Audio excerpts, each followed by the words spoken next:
Toda investigación sobre los orígenes de la Gran Guerra indefectiblemente lleva a Alemania, un estado militarizado pero inestable, con una población moderna, trabajadora y decidida a mejorar su posición en el mundo.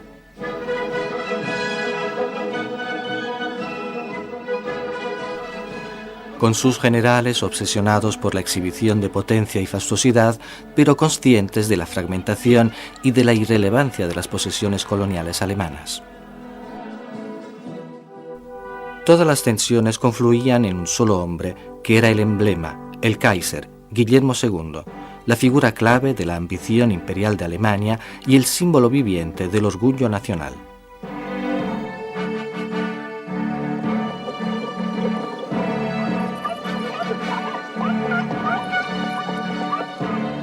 Para las otras naciones europeas, las intenciones de Alemania eran amenazadoras e inciertas. Sin embargo, el Kaiser había heredado una nación que había crecido acostumbrada a vivir en paz. La política diplomática astuta del canciller Otto von Bismarck mantuvo a Alemania alejada de la guerra desde 1871.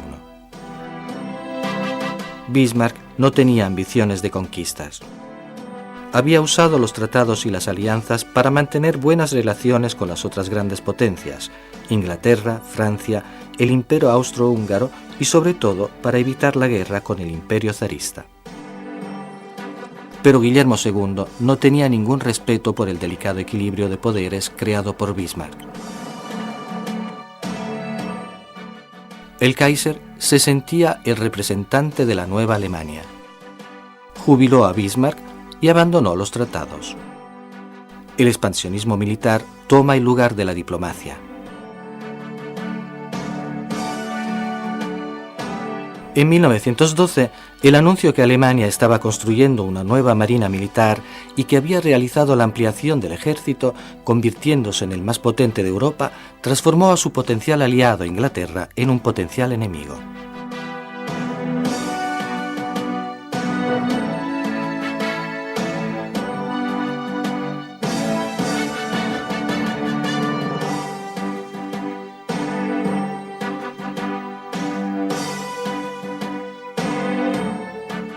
Alemania tenía solo un aliado fiel, el frágil imperio austrohúngaro, gobernado por el anciano emperador Francisco José, que se sentía cada vez más amenazado por la alianza franco-rusa.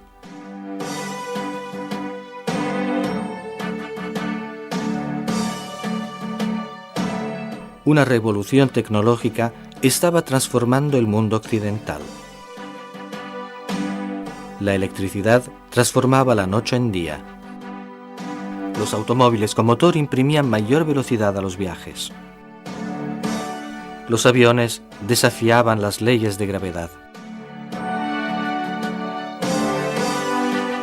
La llegada de la tecnología anunciaba el surgimiento de una nueva era. Se estaba produciendo un cambio fundamental en las expectativas, en el trabajo y, en síntesis, en el mundo. Era la época en la cual todos podían entrever posibilidades inimaginables hasta ese momento. En Inglaterra arreciaban duros debates sobre la justicia social y las primeras páginas de los periódicos estaban dedicadas a encendidas discusiones sobre el derecho al voto de la mujer. Estaba muy difundida la idea de que las mujeres no debían tener el derecho al voto por una infinidad de razones. Algunos sostenían que a causa de las reducidas dimensiones del cerebro femenino, las mujeres no eran capaces de tomar una decisión política en las elecciones, ya que era una obligación muy por encima de sus capacidades intelectuales.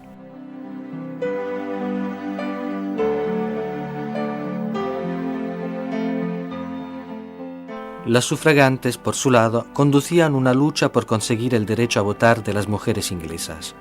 Cuando las manifestaciones pacíficas demostraban su inutilidad, recurrían a la violencia con una campaña de incendios dolosos y de bombas. Elegían como blanco los símbolos de la autoridad masculina, la iglesia y la propiedad. El día del derbi del año 1913 se produjo la primera víctima. Una sufragante caminó sola por la pista de carreras para detener el caballo del rey, un gesto de propaganda fatal.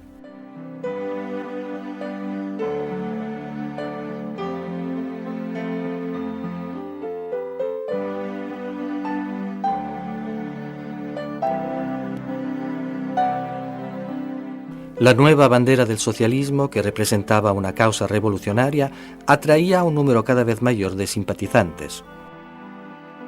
El socialismo trataba de resolver los problemas fundamentales, los salarios, la explotación y las terribles condiciones de vida. En 1914, un tercio de los franceses había votado por los socialistas y casi 1 millón de personas se había inscrito a los sindicatos.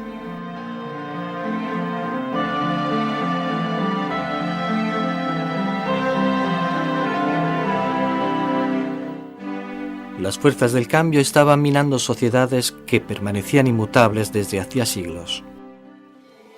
En Rusia, la dinastía de los Romanov, a la cual pertenecía el zar Nicolás II, simbolizaba un mundo que parecía impermeable a cualquier amenaza. Pero incluso la misma Rusia estaba por entrar en la nueva era. En Alemania, muchos alemanes de clase media compartían la doctrina del Kaiser sobre la supremacía de la cultura alemana.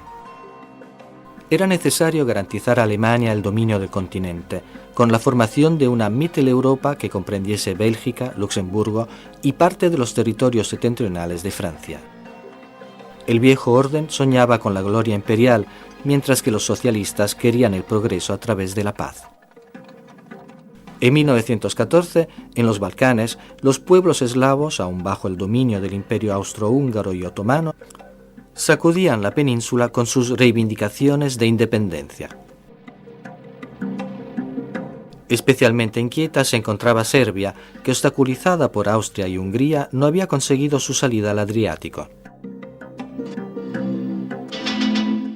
El 28 de junio, el heredero al trono austrohúngaro Francisco Fernando de Habsburgo llega en visita oficial con su mujer a la ciudad de Sarajevo, capital de Bosnia y Herzegovina.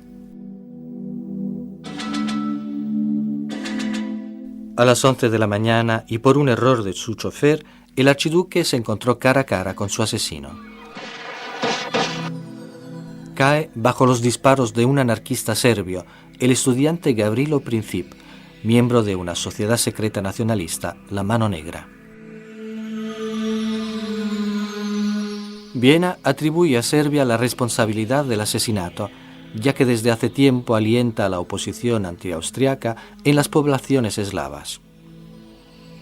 Para Austria representa la ocasión justa para tomar una solución radical con respecto al problema serbio y hacer cuentas con ese nido de revolucionarios que amenaza a la unidad del imperio.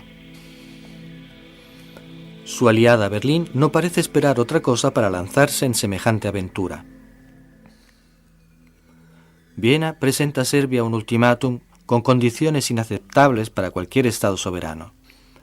Segura del apoyo ruso, Serbia rechaza las peticiones y ordena la movilización general. El 28 de julio de 1914, el Imperio austrohúngaro responde con la declaración de guerra.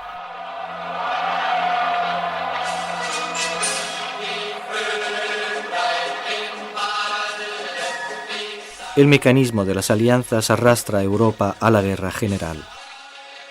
En 1907 se había constituido el Triple Acuerdo, un pacto militar entre Francia, Rusia y Gran Bretaña, al cual se oponía la Triple Alianza formada por el bloque de Alemania, Austria e Italia. Las dos grandes potencias, Austria-Hungría y Alemania, estaban aliadas contra las otras dos grandes naciones, Rusia y Francia. La guerra entre Austria y Serbia habría significado la guerra entre Austria y Rusia, que a su vez habría significado la guerra entre Rusia y Alemania, y por lo tanto entre Alemania y Francia. El 29 de julio de 1914, Austria ataca a Serbia.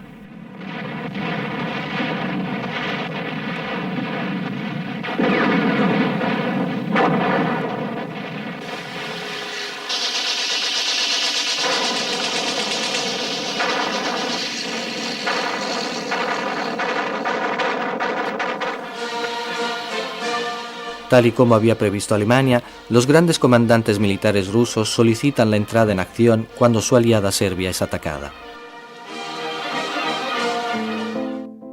El 1 de agosto también Francia se moviliza. El elemento clave en la crisis de la guerra de 1914 es la palabra honor. El honor se defiende a veces incluso cuando no está en discusión, y así las grandes potencias, que ningún interés tenían en formar parte del conflicto, lo hacen. Estaba en juego su honor.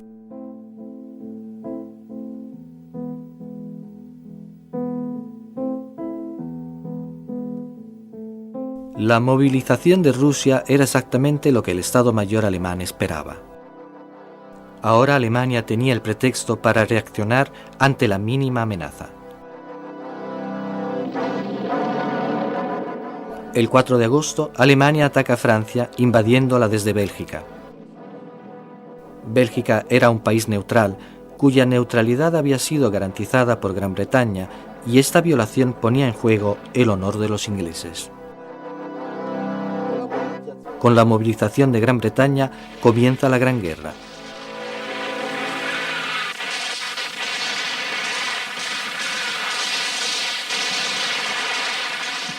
En todas las naciones en guerra, los ciudadanos estaban convencidos de que su país combatía una guerra justa y de defensa. Los conflictos internos que amenazaban con dividir la sociedad fueron dejados de lado. El gran movimiento socialista descubrió que en el mundo de 1914 ante todo estaba el patriotismo. Las sufragantes decidieron que debían apoyar a sus hombres en la guerra y que lucharían por sus propios derechos más adelante.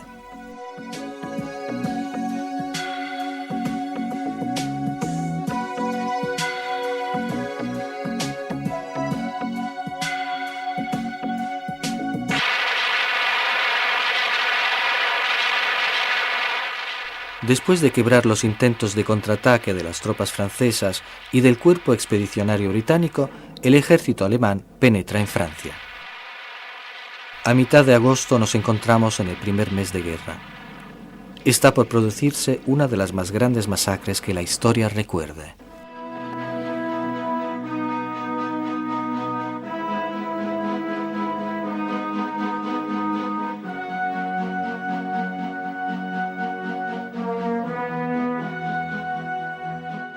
El Estado Mayor francés ordena el ataque por el este, en Alsacia y Lorena. Las primeras batallas son terribles para Francia. Las tácticas elegidas son ineficientes y el mando de las tropas no siempre está a la altura de la situación. Los franceses atacan sin conocimiento de las técnicas de artillería. La fuerza de los cañones alemanes los toma por sorpresa.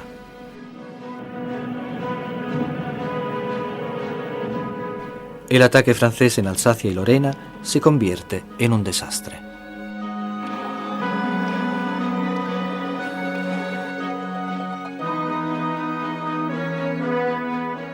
El 23 de agosto, la ofensiva alemana obliga al ejército francés a replegarse. París es amenazada y la caballería prusiana es avistada a menos de 20 kilómetros de la capital.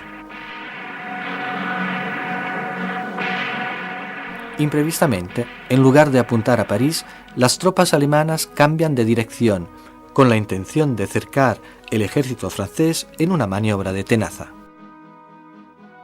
La línea de defensa francesa se forma al sur del Marne, a lo largo de un frente de 260 kilómetros.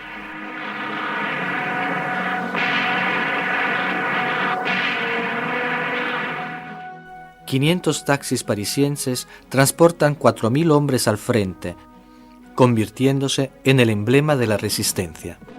La batalla del Marne se desencadena el 6 de septiembre.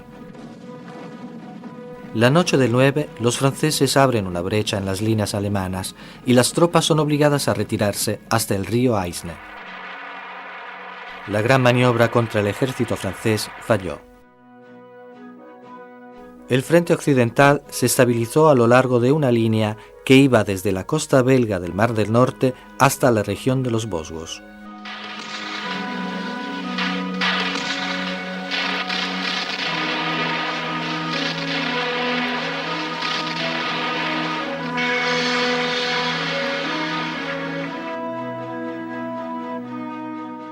Los adversarios se atrincheran a pocos centenares de metros unos de otros. Mientras tanto, el primer mes de combates ya ha demostrado crudamente el tipo de tragedia que es la nueva guerra. Entre muertos y heridos graves, el ejército francés deja en el campo 500.000 de hombres y nadie se podía considerar vencedor.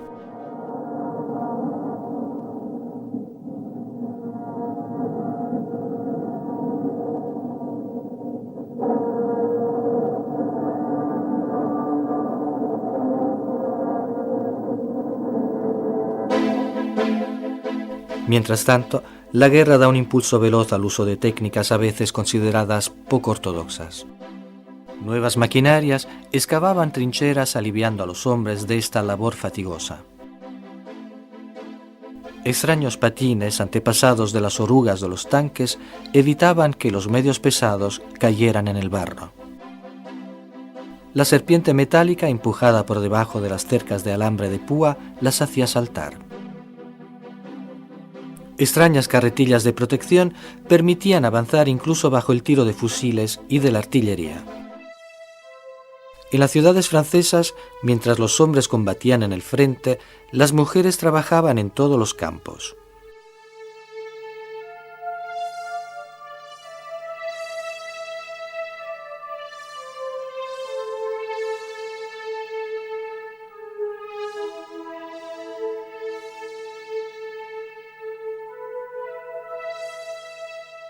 La técnica de camuflaje, fundamental en el frente para esconderse del enemigo, se perfecciona a nivel industrial.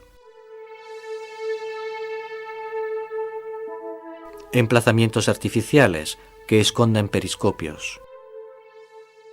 Imitaciones de rocas para no perder de vista las líneas adversarias. Vías y cañones artificiales para desviar la observación enemiga desde lo alto. Se imitaron incluso los cadáveres.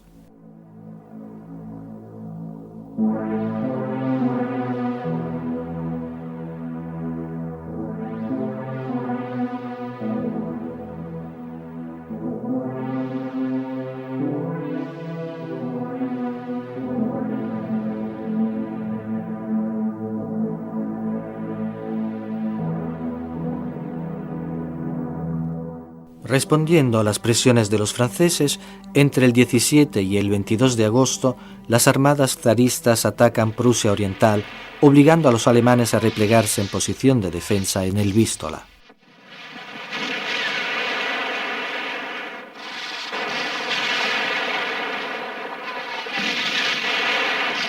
El Estado Mayor alemán, irritado por el comportamiento considerado poco combativo del general von Prittwitz, lo exonera y envía al frente a los generales Hindenburg y Ludendorff.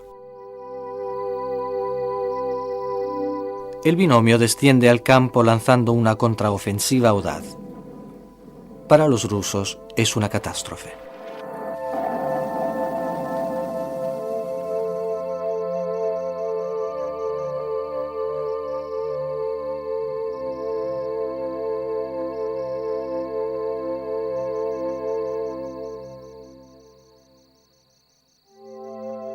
Obligados a una retirada desesperada, entre finales de agosto y los primeros días de septiembre, toda la armada es exterminada en las batallas de Tannenberg y de los lagos Masuri, y su comandante se quita la vida.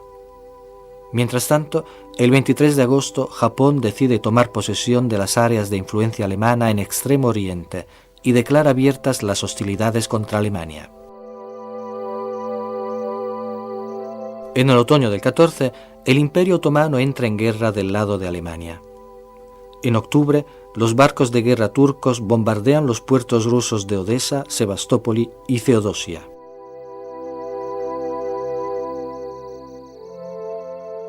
Rusia, Inglaterra y Francia declaran la guerra a Turquía. Si a fines de 1914 alguien tiene esperanzas en una conclusión rápida del conflicto, en el año siguiente se confirma todo lo contrario. Ninguno de los dos bloques es capaz de someter a su adversario y las ofensivas no resuelven la cuestión. El equilibrio de fuerzas desgasta a los soldados. Un nuevo símbolo representa la esencia del conflicto, la trinchera.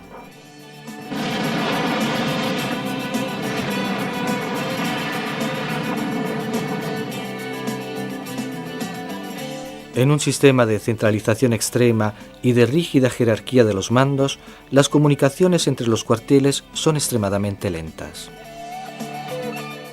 Antes de llegar a las tropas, las órdenes deben recorrer todos los eslabones de una compleja cadena que desciende por los grados de la jerarquía, diluyendo la más de las veces la posibilidad de una respuesta operativa rápida. Pero la ineficiencia de las conexiones debe ser atribuida también a las deficiencias de tipo técnico. Las comunicaciones se realizan con sistemas ópticos muchas veces no confiables, con teléfonos de campo cuyas frágiles líneas al descubierto son destrozadas con frecuencia por los bombardeos, con métodos tradicionales como palomas mensajeras y con el lento y peligroso sistema de los correos a pie.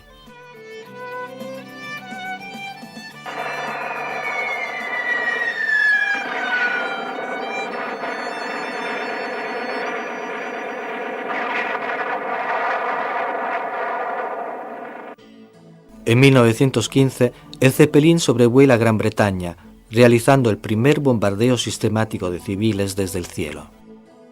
Con esta estrategia, los alemanes trataban de minar la fuerza de trabajo no combatiente. Un soldado no podía funcionar sin los obreros de las fábricas, sin los campesinos y sin todos los otros proveedores.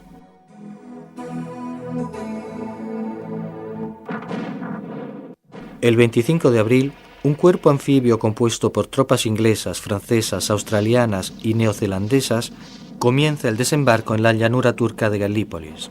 Debían derrotar la Turquía aliada de Alemania y expulsarla de la guerra. En la tarde del primer día, 8.000 soldados aliados se encuentran en las playas. Conservando sus posiciones, los turcos acorralan a los aliados entre las escolleras y el mar. Galípolis, que debía ser una victoria rápida, se estaba transformando en una guerra de trincheras y sin progresos. Los espejos de los periscopios, que medían máximo 20 centímetros cuadrados, eran averiados uno tras otro.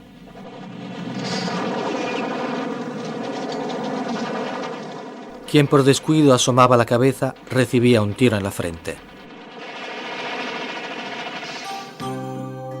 Pocas horas después que los primeros soldados aliados pusieron los pies en las playas de Galípolis, se produjo el primer genocidio del siglo XX.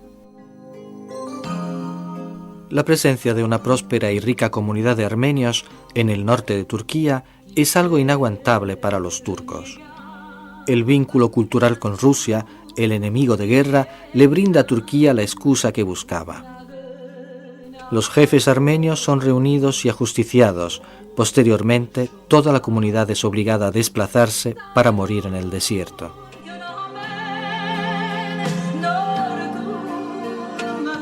En noviembre, el Estado Mayor inglés concluye que la campaña de Galípolis es un desperdicio de oficiales y de hombres. En diciembre del 15, con 250.000 hombres asesinados, heridos o dispersos, los aliados comienzan a evacuar la península.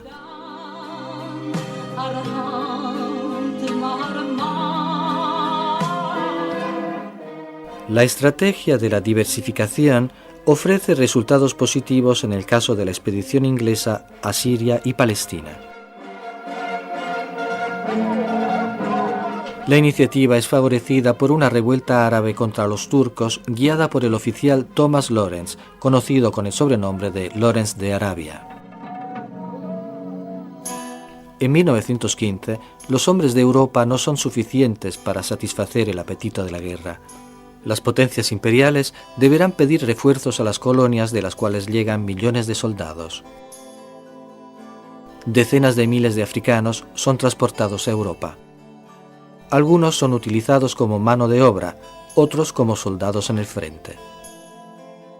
Por el color de su piel, los alemanes los llamaban con desprecio botas.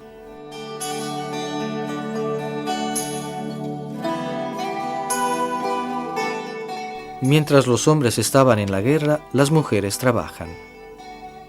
Entre todos los trabajos realizados por las mujeres, el más importante y peligroso era la fabricación de bombas. Los riesgos estaban siempre presentes.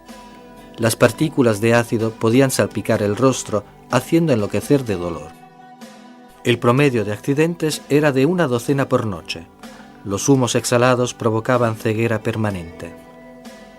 Pero el mayor peligro venía del trinitrotolueno, la dinamita. Los primeros síntomas de envenenamiento con TNT eran similares a un normal resfrío. Ante la exposición prolongada, el cuerpo tomaba un color amarillo brillante y a esta altura las mujeres se volvían estériles, rápidamente empeoraban y morían.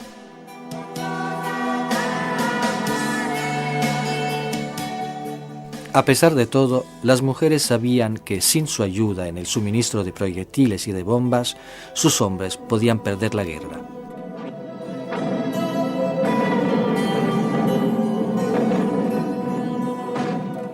En los campos de batalla, en abril de 1915, el ejército alemán utilizó una nueva arma, el gas venenoso, con un efecto horrendo sobre los hombres atrapados en las trincheras. Además, bastaba el cambio del viento para empujar las nubes tóxicas hacia el ejército que las había lanzado. Un verdadero instrumento de destrucción de masa que abre un nuevo y trágico capítulo en la historia militar. El resultado de la ciencia al servicio de la guerra. Los aliados no están preparados para esta nueva arma y disponen solamente de protecciones improvisadas como un lienzo embebido en orina que se aplica sobre el rostro.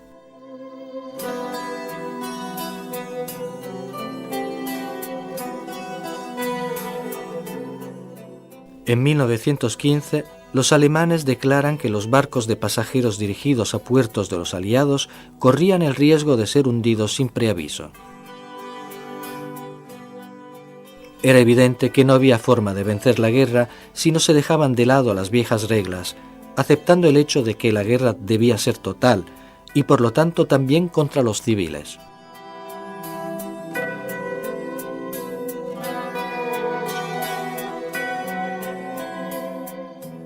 El 1 de mayo, el Lusitania, el barco de línea más hermoso del mundo, zarpa de Nueva York hacia Gran Bretaña. Pertenecía a una nación hasta ese momento neutral, los Estados Unidos. A bordo había cerca de 2.000 personas entre pasajeros y miembros del equipaje. En la tarde del 6 de mayo, el comandante del barco recibe una alarma. Algunos U-boot alemanes se encontraban a lo largo de las costas irlandesas.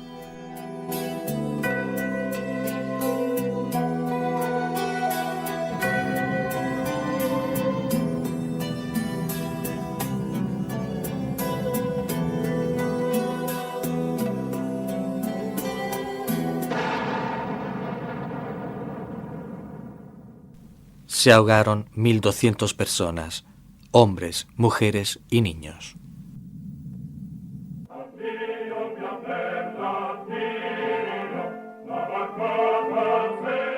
Italia, hasta ese momento incierto, toma una decisión histórica. Se separa de la Triple Alianza y desciende al campo de batalla del lado del acuerdo. Con el pacto firmado en Londres, Italia está segura de conseguir, en caso de victoria, el Trentino Alto Adigio, Trieste, Istria y las islas costeras. Incluso Bulgaria decide entrar en el conflicto, pero del lado de los imperios centrales.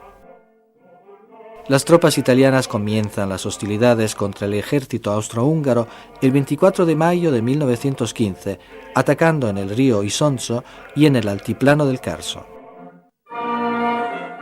La eficacia de las operaciones de fortificación liviana que se improvisaron constituyeron una sorpresa para el defensor como para el atacante.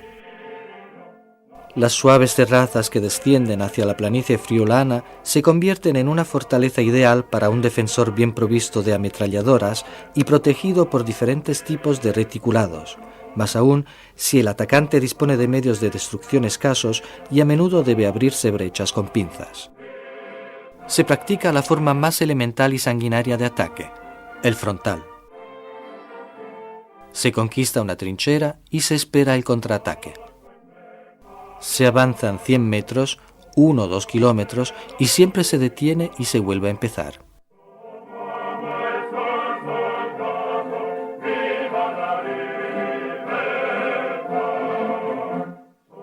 Esta es la guerra que los italianos encuentran camino a Trieste.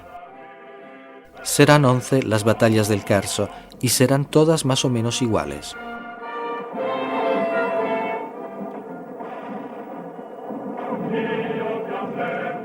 En cualquier trinchera, el combatiente está a merced del sol del verano, del frío del invierno, de la lluvia de cada estación. Pero en el Carso, incluso la trinchera a veces es un lujo. Se debe estar boca abajo. No es posible levantar la cabeza ni siquiera de noche porque vigilan las fotoeléctricas.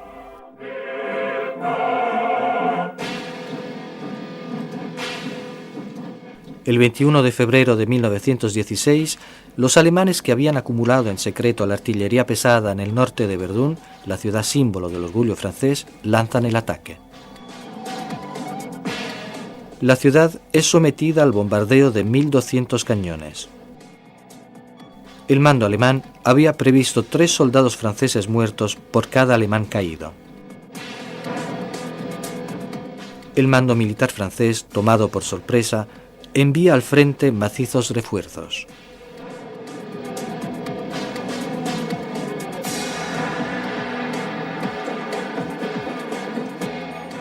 A cada momento, los soldados son inundados con nubes de polvo y fragmentos de piedras, pero sobre todo con gas asfixiante. Hombres aterrorizados y extenuados por la fatiga luchan por permanecer vivos, por mantener su propia salud mental. Los heridos, en charcos de sangre, mueren sin que nadie les pueda ayudar.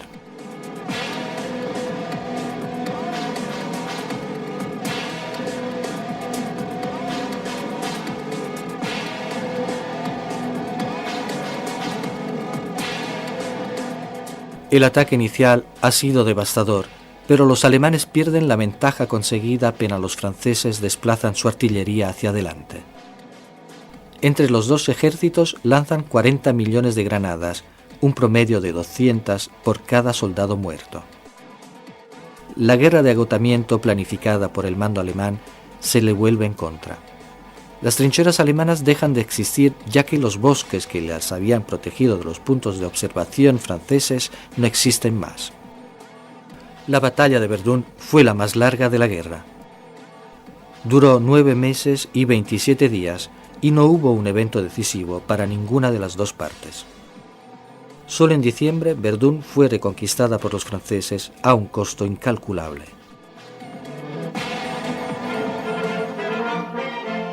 El peso del esfuerzo aliado en el frente occidental pasa a los ingleses, a las tropas coloniales y a los voluntarios civiles que en 1914 y 1915 se enrolaron.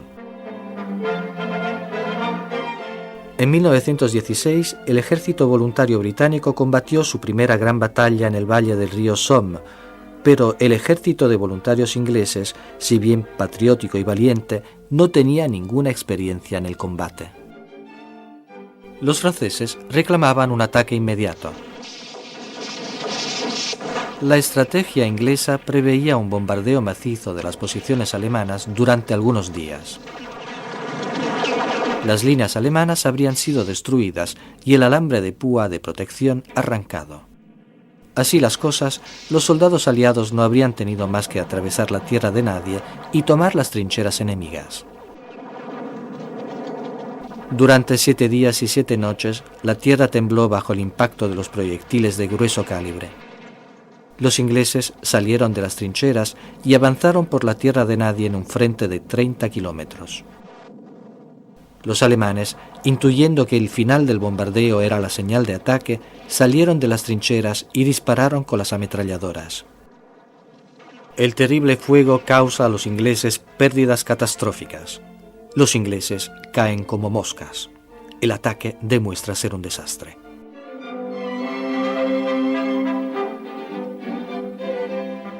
Los sobrevivientes comienzan a arrastrarse para volver a las trincheras. Aquellos que lo consiguen son llevados a los hospitales de campo o a la retaguardia. Algunos batallones sufren grandes pérdidas.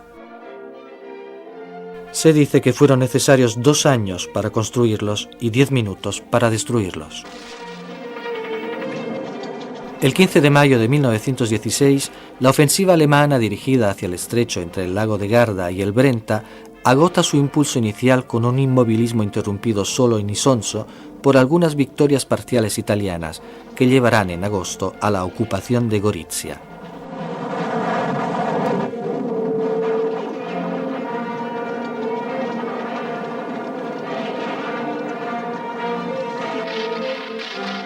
El precio en vidas humanas en el curso de las repetidas ofensivas es altísimo. Durante los primeros asaltos, la infantería es detenida por la red de defensa de los austriacos, mientras que la escasa artillería presente consigue abrir en las filas enemigas algunas pequeñas brechas, a menudo trampas mortales para los soldados italianos. En el monte Sabotino mueren 20.000 soldados.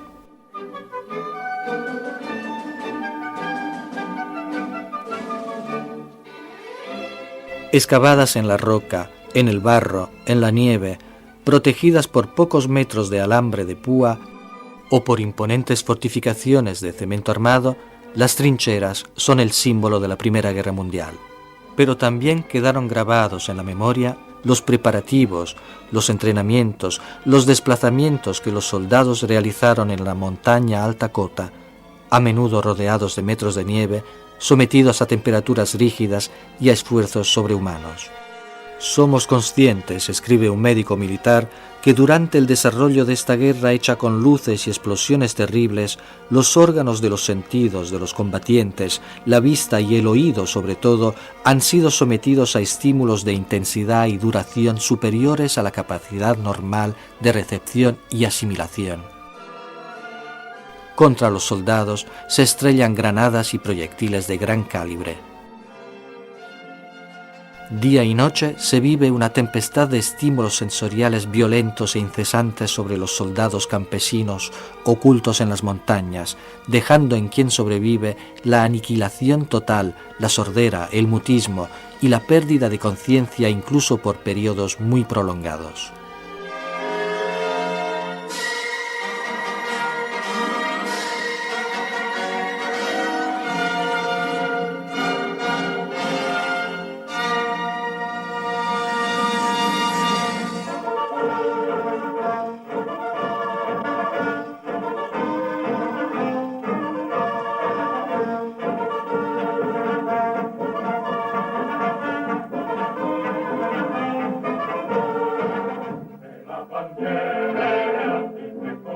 Agosto de 1916.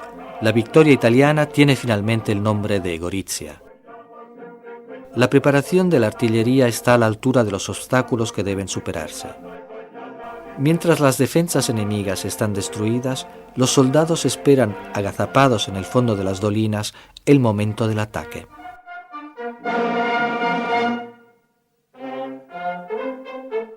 Desde el primer día, el Sabotino es conquistado. Se toma Oslavia con San Michele, el trágico monte de 4 puntas bañado en el pasado con tanta sangre.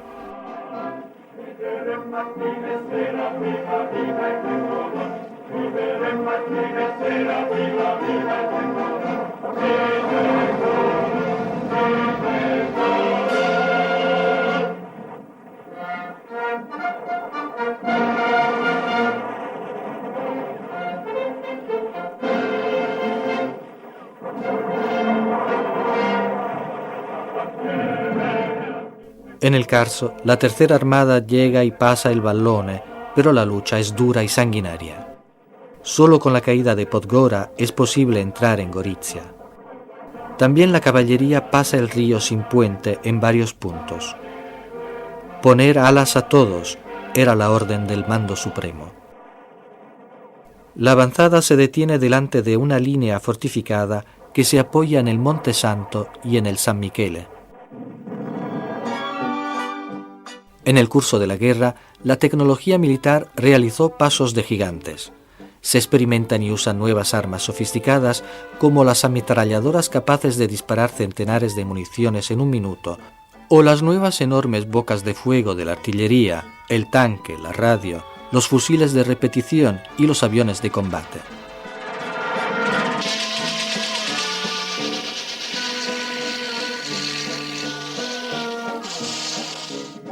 Otro aspecto significativo del gigantismo industrial movilizado para la guerra es el tonelaje de los barcos militares. Se botan grandes barcos de hierro impulsados por la fuerza del vapor y armados con cañones capaces de lanzar proyectiles explosivos a una distancia superior a los 15 kilómetros y nuevos siluros conocidos como sanguijuela. Un arma en especial demuestra ser de importancia fundamental, el MAS, una lancha antisubmarino. Una unidad liviana y muy veloz, equipada con una boca de fuego de pequeño calibre, con un par de torpedos y algunas bombas. Es gracias a los MAS que se escribieron algunas de las páginas épicas de la lucha italiana contra el enemigo austrohúngaro. Para sostener el ingente esfuerzo realizado por los soldados en el frente, era fundamental garantizar el consentimiento de la opinión pública. La guerra se explicaba a nivel de masa popular solo en sus aspectos edificantes. Los directores de los principales periódicos italianos se proveyeron de un código deontológico militar que los llevó a censurar sobre lo dicho y lo mostrado. El Mando Supremo desarrolló un servicio fotocinematográfico capaz de cubrir las distintas áreas del frente y que contaba con más de 600 personas. Se produjeron alrededor de 150.000 placas y películas para documentar minuciosamente la vida en la guerra. Se mostraba solamente lo que se quería comunicar, la victoria, el valor de los soldados italianos con respecto a los enemigos, la fuerza y el coraje. En marzo de 1917, un barco americano, el Success, es abatido por los torpedos alemanes. Otra de las muchas provocaciones a los Estados Unidos. Mientras tanto, se une a la guerra del lado del acuerdo Rumania. El ejército alemán en el frente occidental se refugia en una posición fortificada, la línea Hindenburg. La decisión de retirarse detrás de la línea Hindenburg permite a los alemanes acortar la línea del frente y disponer de más hombres. A esa altura el conflicto había cobrado más de 500.000 de víctimas entre los soldados franceses, una pérdida por cada minuto de guerra. Entre los rangos franceses surge una rebelión que podría haber costado a los aliados la guerra entera. Los soldados que volvían del frente comenzaban a balar fingiéndose corderos enviados al matadero. Se desató el único y verdadero amotinamiento del frente occidental. Al comienzo fueron grupos de hombres, luego enteras unidades las que se negaron a volver a las trincheras. Se discutía sobre la elección de nuevos oficiales. El Estado Mayor francés no consigue detener el amotinamiento, que afortunadamente para Francia no fue total. El nombramiento de un nuevo comandante, Philippe Pétain, mejora las condiciones de los soldados en el frente y lentamente la protesta se aplaca. Del 500.000 de amotinados, 49 son ejecutados.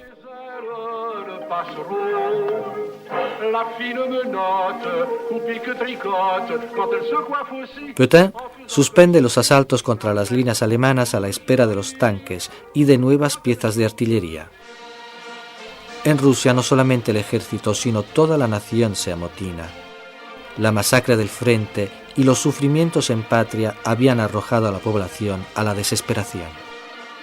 Las protestas políticas habían sido contenidas siempre por las tropas leales al zar, pero no fue así el 24 de febrero de 1917.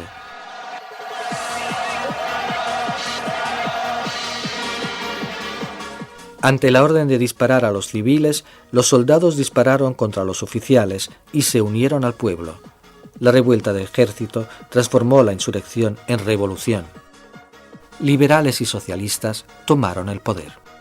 Sin embargo, la revolución había traído confusión y se necesitaban fuerzas frescas. Por eso se creó el Batallón Especial de Mujeres.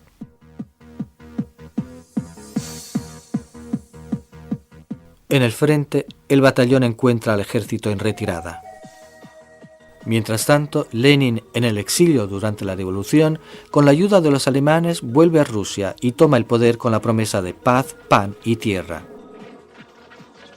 Termina la guerra en el frente ruso y en diciembre los bolcheviques firman el armisticio con los alemanes. Los aliados confían en un ataque decisivo dentro de fin de año. El mejoramiento de las técnicas de puntería y de calidad de las municiones se traduce en una artillería precisa y confiable. El muro de bloqueo, un muro móvil de granadas para proteger la avanzada de la infantería, ahora era más eficaz. Los pelotones de infantería son reforzados y dotados de mayor cantidad de armas de fuego para poder resistir la ofensiva enemiga. Se recurre al uso masivo de aviones para bombardear y ametrallar tropas de tierra. Se emplean tanques para atravesar las líneas alemanas.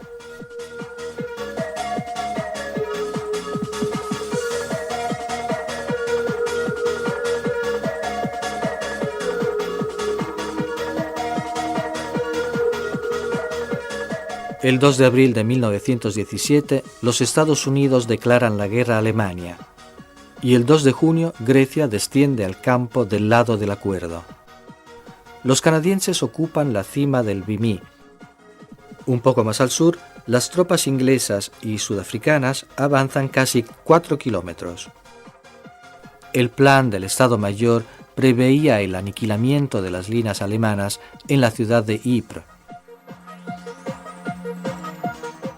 El 17 de junio, el ejército inglés realiza su primera ofensiva.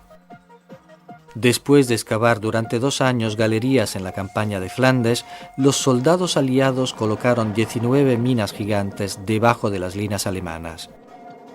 Los aparatos detonaron al mismo tiempo, destruyendo y desbaratando las líneas alemanas. Fue una de las más grandes victorias aliadas.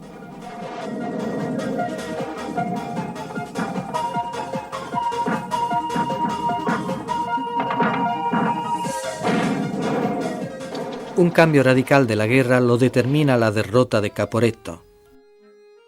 En octubre del 17, las tropas austrohúngaras superan las líneas italianas y se dirigen a la planicie padana. En pocos días, Italia pierde más de 20.000 kilómetros cuadrados de territorio nacional y el confín se desplaza 150 kilómetros hasta la línea del Piave. En el campo quedan 11.000 muertos y 29.000 heridos, junto con 300.000 prisioneros en mano de los adversarios. Decisiva para la derrota fue la presencia, junto con los austriacos, de 7 de las mejores divisiones alemanas. La preparación del ataque a Italia fue meticulosamente estudiado. Para esconder al mando italiano las imponentes maniobras, las nuevas y descansadas tropas alemanas fueron llevadas primero al frente en Trentino y a último momento y bajo absoluto secreto fueron enviados a la línea Giulia.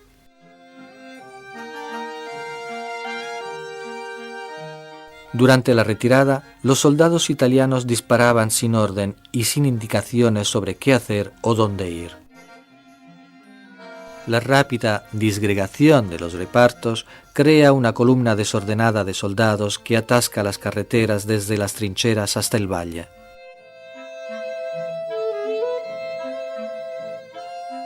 Los hombres se deshacen de las armas, convencidos que de este modo los oficiales, al encontrarlos, no los habrían podido mandar de nuevo al combate. El mando supremo del general Cadorna es tomado por sorpresa. Toda la estrategia militar es criticada. La derrota de Caporetto del 17 no termina en un día. Estimulados por la aparente facilidad del suceso, las tropas austroalemanas continuaron con la ofensiva y entre el 26 y el 28 de octubre conquistan Cividale y Udine. El 1 de noviembre las tropas enemigas toman posición en el Tagliamento.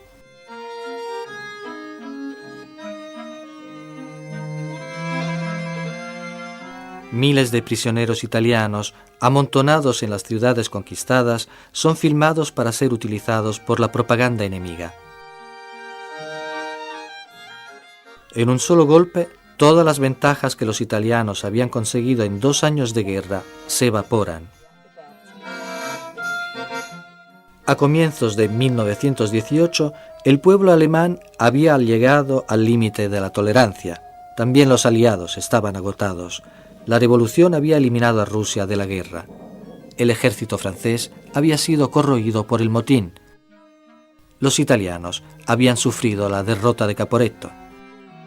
La ofensiva inglesa no había conseguido desbloquear una situación en punto muerto. El fin llegó de forma imprevista y antes de que el año terminara.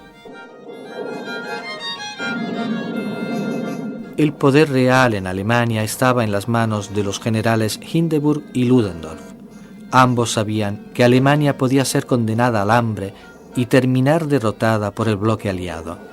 Deciden desencadenar una guerra submarina indiscriminada. La guerra en Europa había producido en Estados Unidos un verdadero boom económico. Las naciones beligerantes tenían necesidad de los americanos, de las armas que fabricaban y del dinero que habrían dado.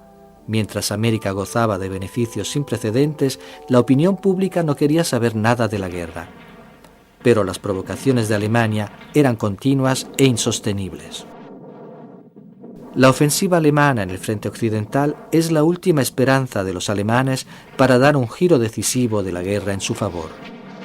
Ludendorff creía poder realizar lo que no había conseguido ningún otro general en 3 años de guerra. Los artilleros alemanes disparan más de 1 millón de granadas contra las líneas inglesas en solo 4 horas. Las tropas de asalto alemanas armadas con ametralladoras y lanzallamas pulverizan las líneas inglesas. El frente de la Quinta Armada está en colapso. En 4 días, el ejército alemán avanza alrededor de 25 kilómetros. El Kaiser declara vencida la batalla. Las fuerzas aliadas que estaban en retirada reconstruyen nuevas líneas. Las tropas alemanas no tienen más que ofrecer. Ludendorff, desesperado, envía al combate también las reservas, pero lo único que consigue es una derrota terrible, una masacre. El 8 de agosto de 1918, las tropas coloniales británicas y las unidades francesas, apoyadas por 500 tanques, penetran las líneas alemanas de Amiens. El ejército alemán se retira detrás de la línea de Hindenburg, mientras los ingleses lanzan una serie de ataques macizos atravesando la línea Hindenburg. A partir del 8 de agosto de 1918 y en los siguientes 100 días, la ofensiva incesante e insistente consigue fuerzas por cada kilómetro de territorio ganado. Mientras las tropas coloniales británicas combaten al norte, los franceses comienzan a rechazar al ejército alemán por el sur. En las últimas semanas de guerra, 9 divisiones americanas entran en la batalla al norte de París. La batalla de Meuse-Argonne dura 47 días y finaliza con la rendición de los alemanes.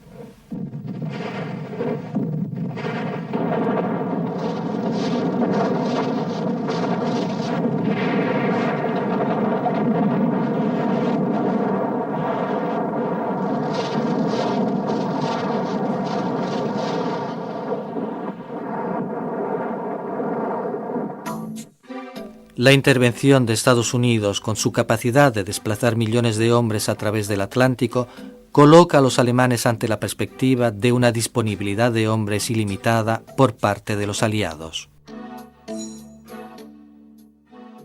El ejército alemán se bate en retirada en todo el frente occidental. Los hombres se rinden por millares, exhaustos y derrotados.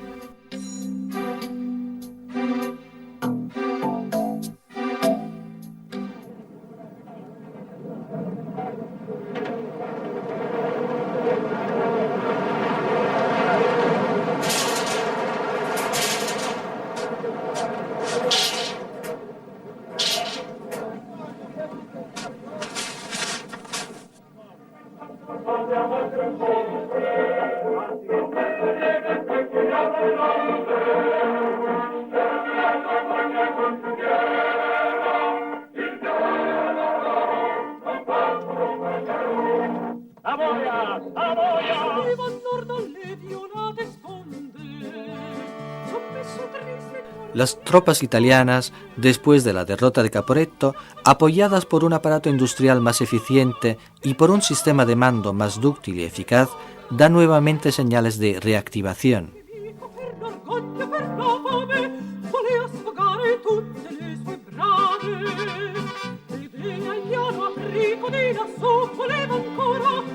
Es justo entre la batalla del Piave en junio y la ofensiva final desencadenada el 24 de octubre que se forja el éxito italiano contra las tropas austroalemanas ya en desbandada. Venecia está en primera línea. La mayor parte de la población ha debido abandonarla. En la plaza en estado de guerra, el regimiento San Marco recibe la bandera de combate. El frente está al borde de la laguna, pero el desastroso abandono del Carso establece las bases de la victoria italiana. Renovado en los armamentos y en el espíritu, el nuevo ejército italiano saca provecho de cada lección. En junio de 1918 ataca en los altiplanos, en el Grappa, en el Piave. El mayor esfuerzo del enemigo lo lleva al medio Piave, donde abriéndose una brecha con los gases tóxicos consigue ocupar el Montello. Es detenido y atacado inmediatamente en el Grappa.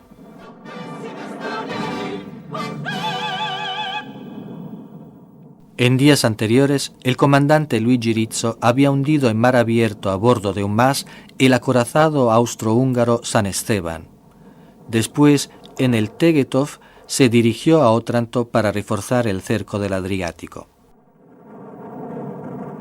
La guerra de la Marina italiana en el Adriático fue sobre todo una guerra de acecho y de emboscadas. Pocas veces los barcos tuvieron la ocasión de salir al mar y usar los grandes cañones. Una de esas ocasiones se presentó un mes antes del final del conflicto, con el bombardeo de la base austrohúngara de Durazzo. Los primeros ataques aéreos a ciudades indefensas fueron obra de los austroalemanes. Padua y Venecia son sometidas a duros bombardeos. El vuelo sobre Viena de Gabriele D'Annunzio, el poeta soldado, realizado el 3 de agosto, fue la demostración de cómo la batalla del Piave fue decisiva a favor de Italia. La aviación italiana dominaba el cielo.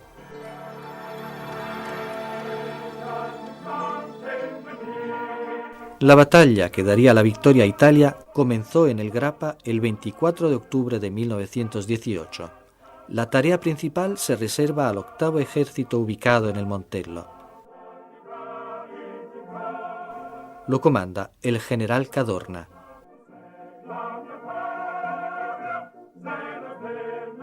El 4 de noviembre de 1918 se firma el armisticio que establece el final de las hostilidades y los italianos entran en Trento y Trieste. El general Armando Díaz lee el boletín de la victoria. Comando Supremo, 4 de noviembre de 1918, hora 12. La guerra contra Austria-Hungría, comenzada el 24 de mayo de 1915 y con fe incansable y tenaz valor, conducida sin interrupciones y durísima durante 41 meses, ha sido ganada. El ejército austrohúngaro ha sido derrotado. Los restos de lo que fue uno de los más potentes ejércitos del mundo suben en desorden y sin esperanza los valles que defendieron con orgullosa seguridad. El jefe del Estado Mayor del Ejército, general Díaz. El tiempo de las masacres llega a su fin e Italia puede finalmente festejar la victoria sobre el enemigo. En poco más de 3 años de guerra, cayeron 16.800 oficiales y 571.000 soldados italianos. El número aumentará a 652.000 unidades en 1925, si se cuentan los militares muertos después del conflicto debido a las heridas recibidas. En octubre de 1918, la flota alemana recibe la orden de zarpar para combatir su última batalla por el honor de Alemania. La marina alemana se amotina. La revuelta se propaga desde los barcos a las ciudades alemanas. A finales de octubre, el Kaiser es informado de una verdad amarga. Alemania había perdido la guerra. Lunes 11 de noviembre de 1918. La noticia de la paz inminente llega al frente. El armisticio entraría en vigor a partir de las 11 horas. Hasta el minuto prefijado para cesar las hostilidades, los soldados consumieron hasta su última granada disponible. La masacre terminaría a las 10:59.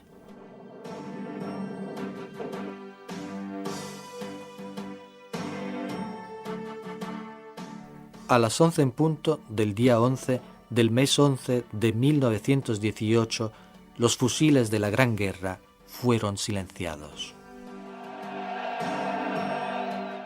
El momento de la proclamación de la victoria demostró que los muertos no habían caído en vano. La explosión de regocijo puede solo explicarse con el orgullo nacional y con la certeza que la guerra había terminado para siempre. No solamente esa guerra, sino que no habría habido más guerras en la historia de la humanidad. Esta era la cosa más importante.